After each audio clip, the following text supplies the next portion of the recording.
bukanlah satu barang yang aneh bahwa pemerintah Republik Indonesia merangkul kepada PKI, bahwa saya sebagai mandataris daripada MPRS merangkul kepada PKI.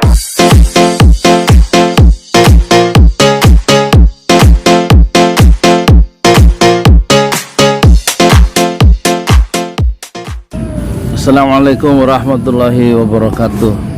Kenapa sebuah penguasa itu dalam sejarah suka memenjarakan lawan-lawan politiknya ya? Kita lihat Soekarno itu, nanti saya sertakan videonya ya. Dia memenjarakan Muchtar Lubis dari 56 sampai 66, itu ada datanya ya, 10 tahun dia. Terus memenjarakan Muchtar Lubis, wartawan yang selalu mengkritik pemerintahan Soekarno, yang suka menghamburkan uang rakyat, korupsi dan lain-lain. Itu 10 tahun di penjara Muchtar Lubis. Nah, belajar sejarah, penting kok sejarah itu. Kemudian Muchtar Lubis juga Muchtar Lubis, pemerintah Soekarno juga memenjarakan Hamka, tokoh-tokoh ulama, EZ Mutakin, Ghazali Sahlan dan lain-lain ya, yang mengkritik pemerintah Soekarno dan dituduh mereka makar ya. Kemudian memenjarakan kawan-kawan politiknya seperti Sultan Syahrir sampai wafat di Swiss kan. Sultan Syahrir itu kawannya kan bekas Perdana Menteri Syahrir ya. Kemudian lagi Muhammad Nasir, Perdana Menteri Muhammad Nasir itu di penjara zaman Soekarno selama 4 tahun 6 bulan. Itu di zaman Soekarno di akhir kekuasaannya. Biasanya watak kekuasaannya begitu ya, selalu kehilangan perspektif dia kan di dalam mengelola kekuasaannya, karena ingin mempertahankan kekuasaan sehingga perspektif orang lain itu dianggap tidak ada atau dinafikan atau dilumpuhkan dengan memenjarakan orang-orang yang mengeluarkan perspektif dan pendapat yang berbeda itu kembali jeruji besi. Sementara Soekarno juga perlu mencari mencari kawan-kawan politik ya, untuk mempertahankan tiang-tiang kekuasaan ya kan. Dia merangkul Partai Nahdlatul Ulama, kemudian merangkul Partai Komunis Indonesia di dalam konsepnya Nasakom yang dikritik Hatta. Nasakom itu akan berlalu dengan peninggal penggagasnya yaitu Soekarno.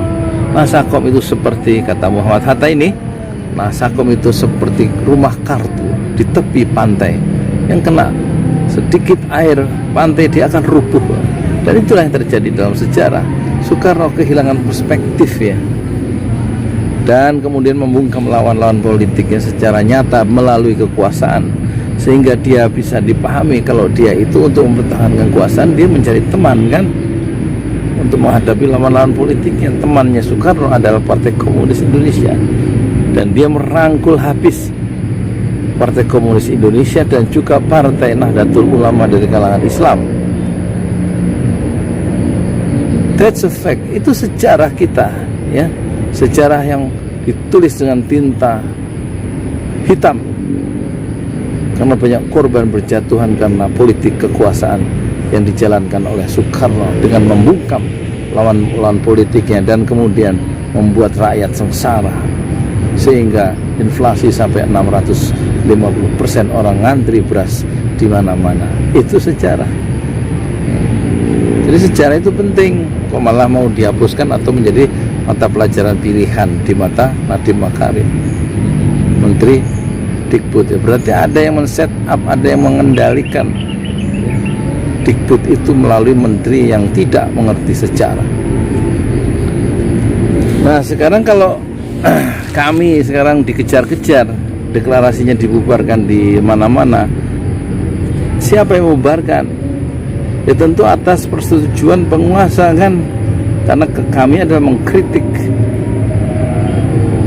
hal-hal yang memang melekat pada pemerintah, dan pemerintah biasanya kehilangan perspektif dengan cara menghalang-halangi orang yang mengkritik itu. Dan ini satu sikap penguasa yang lumrah dalam sejarah meskipun tidak bisa dibenarkan.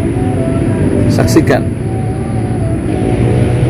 Kami itu maksudnya koalisi aksi menyelamatkan Indonesia, dan itu biasa dalam perspektif sejarah. kebenaran, selalu bertempur melawan kezaliman atau kebatilan. Saya di Pramuka, tukang donat di Parung, YouTuber tertua di semesta Fasbir Sabron Jamil. Bersabarlah dengan kesabaran yang indah. Assalamualaikum warahmatullahi wabarakatuh. Saya mau makan ini dulu ya. Saya udah beli bubur kacang hijau 3.000. Saya beli 3 bungkus 9.000. Buat siapa? Saya makan sendiri 3-3-nya. Kenapa? Ya, kekuasaan memang selalu tamak dan rakus. Seperti saya yang mau makan kacang hijau 3 bungkus sendirian. Enggak lah, buat istri 1, buat anak 1, buat tukang donat 1. Masa saya tukang donat nggak boleh makan kacang hijau? Maka tukang donat itu bosan juga makan donat ya. Tapi kalau penguasa itu nggak bosan dengan kekuasaan dan ketamakannya ya, sampai dia ditumbangkan oleh Tuhan. Sebagaimana pelajaran itu terkembang di dalam sejarah. Udah ya. DKI yo salahku, yo kadangku, yen mati, aku melu kelangan.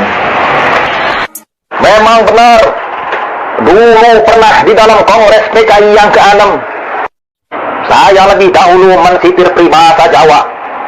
Duduk sana, duduk kadang, yen mati aku melu kelangan.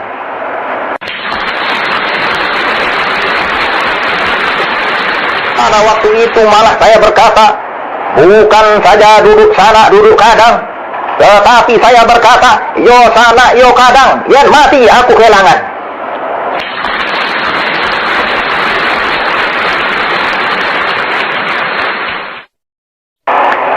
Apalagi saudara-saudara, apalagi di dalam rangka politik yang kita jalankan, yaitu politik yang sudah dari sejak dahulu saya kemukakan, yaitu menggabung menjadi satu semua tenaga revolusioner progresif.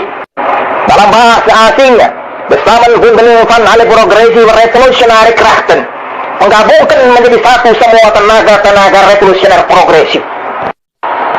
Di dalam kerangka politik yang demikian itu, maka sebenarnya bukanlah satu barang yang aneh bahwa pemerintah Republik Indonesia merangkul kepada PKI, bahwa saya sebagai mandataris daripada MPRS merangkul kepada PKI, bahwa saya sebagai pemimpin besar Revolusi Indonesia merangkul kepada PKI.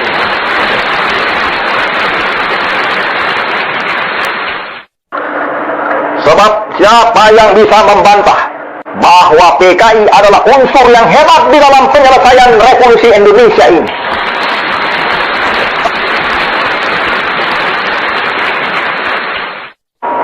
Tadi telah disitir oleh kawan Aidi. Apa sebabnya menurut pendapat saya PKI menjadi besar? PKI Dodro.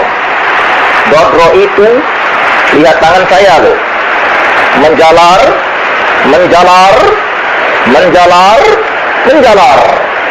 PKI menjadi kuat. PKI menjadi sekarang beranggotakan 3 juta. Pemudanya 3 juta. Simpatisannya 20 juta. Apa sebabnya PKI demikian? Ialah oleh karena PKI adalah konsekuen progresif revolusioner.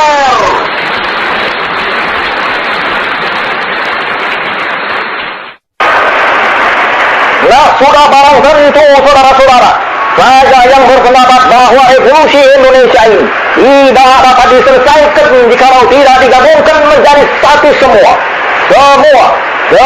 tenaga progresif revolusioner. Saya merangkul PKI. Saya berkata, PKI yo salahku, yo kadangku, yen mati aku melu kelangan.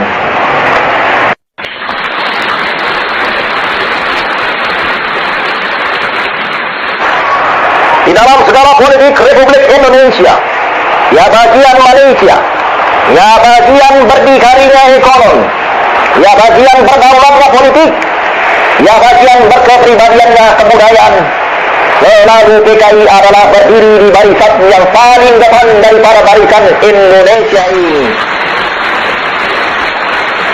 Karena itu pun saya tanpa tedeng aling-aling, yo PKI, kene dulurku, yo tanah, yo kadang, yang mati aku sing kelangan. Memang demikian saudara-saudara, manakala saya di dalam kongres yang ke-7 daripada PKI berkata, PKI go ahead.